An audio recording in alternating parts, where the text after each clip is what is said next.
Me sure say nyame Adom akwasiada eye 18 December ye nyina ye hia wo National Theatre na Adom TV 9 lessons and carols no ye de ahyehyɛ so de mu odin OMG nie so winners nie oh Adom to phone do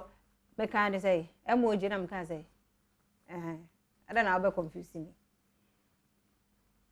ye da say enti eye Afisem ene ye di enkomo enti ye beba no so ene mo take it wo ho a me de be cheche na mama na sponsors yes wo mother romantini etimetina se e de Afisem komo no ebro St Andrew Senior High School awofo abatan echi ne bencheye amo hye ope school do ba akode a St Andrew Senior High School ye wo board ne wo day ntimfa ho ne ba bia wo bia otumi de abofra no courses ni nyina nso won mo echire bi Calcate toothpaste nso ye do masi bebre enem kra no twitwi ne sia no pa no se de Vema ade atwitwi anopa die no saa yes ama na nwumre ebra wo kwa akoda se be abebo ba no ho eban afri kaka ne esen eyare biara mu enti wo call supermarket wo ko ba bia wo so pekel kit toothpaste a ubenya bi ato kidi ministry of nso eyemofra dro akora wo nidie na adru a wo hia nie bo nse na didie no na asesa obedi di kama fefefe ama obatan nso asoma jo Piwak Natural Health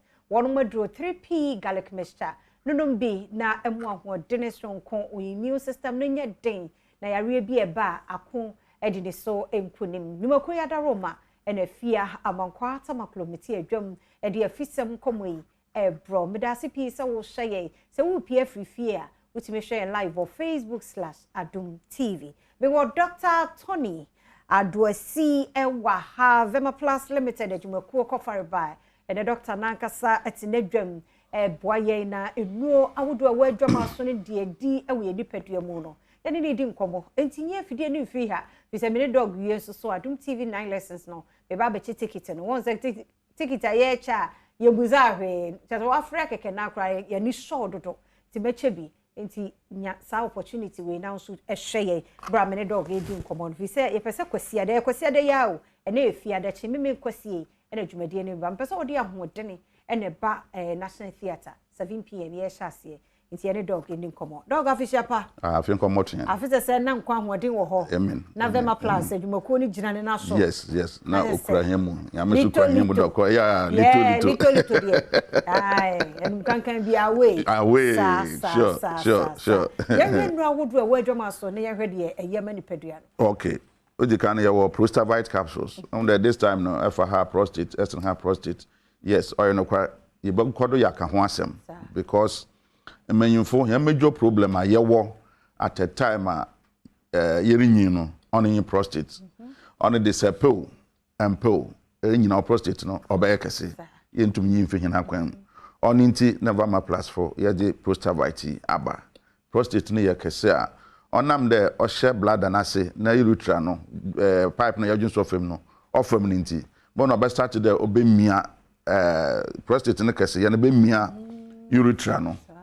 nti so mia na o de hababa beto blood no do nti bo hu de blood no inner line no obe inflame obe kese nti yes ebe hu no nti juice bia be ginema afi obe push in there obeba nti so eda anadwe a betum adwon so be there 3 times 4 times 5 times 6 times ansa na ajachin efin so se Johnson do na Johnson bo na Johnson no omaye ebe chim ansa na Johnson na ba obi ho Johnson de no na se wanya faster oba Johnson eguno ho yes just about this week ya you South Sudan president yes or what yes me hu ya na msi we condition yes and in there Abanama bona bladder no why overactive nti Sir Johnson the moment e bet Johnson pe esa okoba bie yes nya president ne de no nya ono na ochim Johnson ba yo and na say ba just like that yes and a very common amount for face be but just there otun sisi a edibesi obi o ye no carry him so many people on inti na ya this prostate capsule see nti obi wo ho a odwonso a oteyaw obi wo ho a odwonso a bona rashes ebegu ne banyin ho anada obi wo ho a rashes ebegu ne banyin ho manfo no obi wo ho a bet pains bi wo sabi ne ntohwem ni nyina sefa prostate capsules ya obi ye fi ho obi wo odwonso a na ne ma ache 2 obi ho na so dwonso a onye ne pe bo na dwonso no etwa je de osanchim asa na dwonso na ba obi ho a dem ye kan dwonso no beden na straight na eba efe so say odu certain stage a na especially in such a way a ye de habamba bi a otumi clear infections ka ho yes nti any infection bia so bi ho a okọ private no chima bo na nsu fita bi ba oya na rashes bi obi ho a bo na ni benyin no ote bebe bi wom obi ho a nano no tokru no be bia tokru da no mo na ho ayeko ni nyina afa prostavite capsules ya obeyi dem ha ni nyina efi ho good okay na say we dey memedro prostavite yes okay nti mema no prostate no ne ye bo ho ban yes 2% wo bo ho ban na ne wadru a wo hia ni na say dog we no wo ma prostate no enya problem ansa no wano debi yes okay so start there no ma enya prostate problem bia okay good okay efe ye wo little yes little ehu de nipa edibana yeji oye bi keka henum sa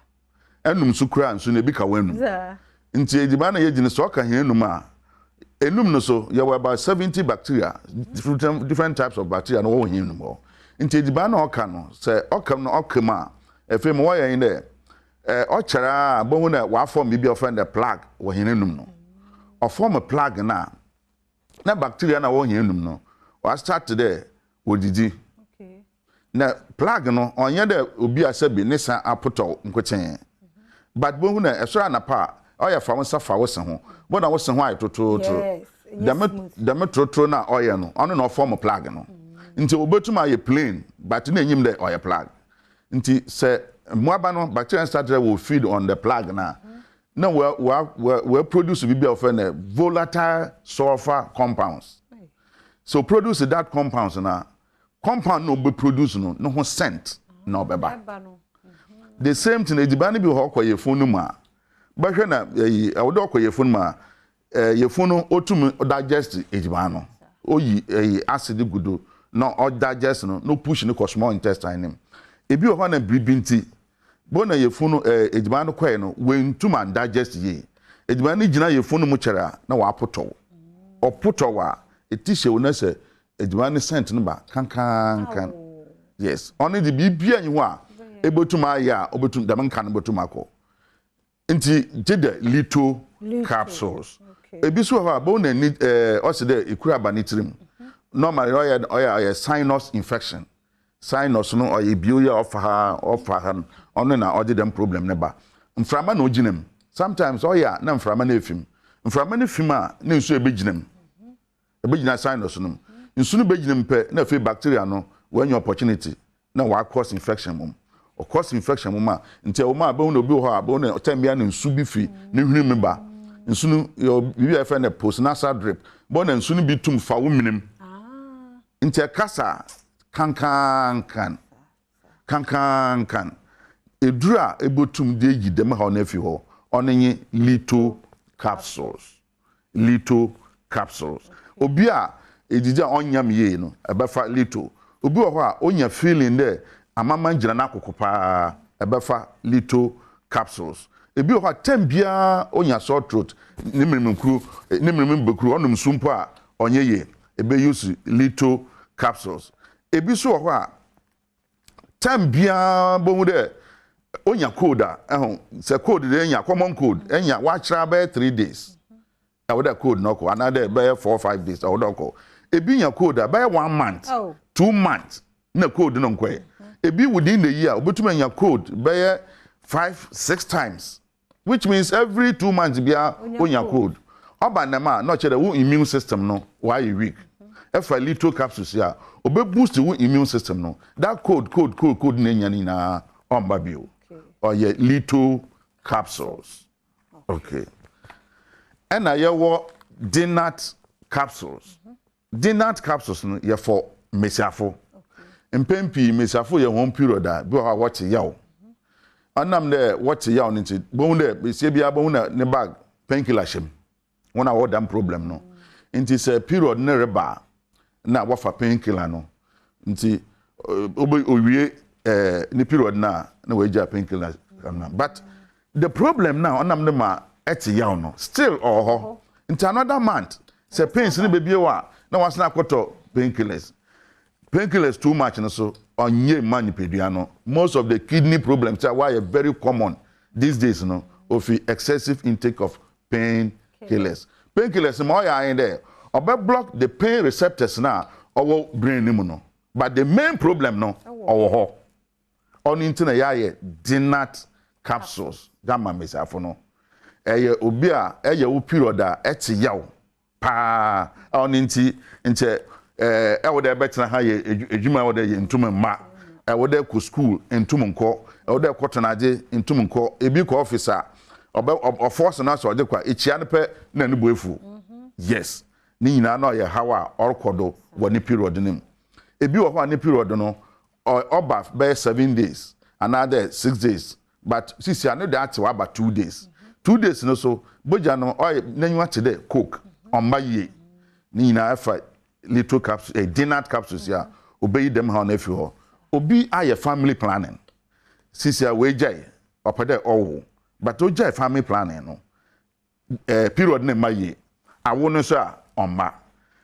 because of hormonal imbalance na waba ne system no mu no so befa dinner capsules efa dinner capsules ya obe correct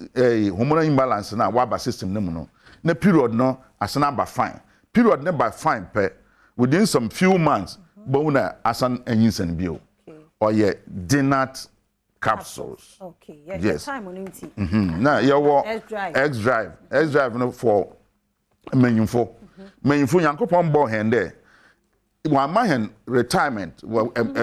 time ye be ji ekita ho mpem okay the time bia because I did not start at the time where you know at the time I show ma me ne yem mpo no report chere there otum sorry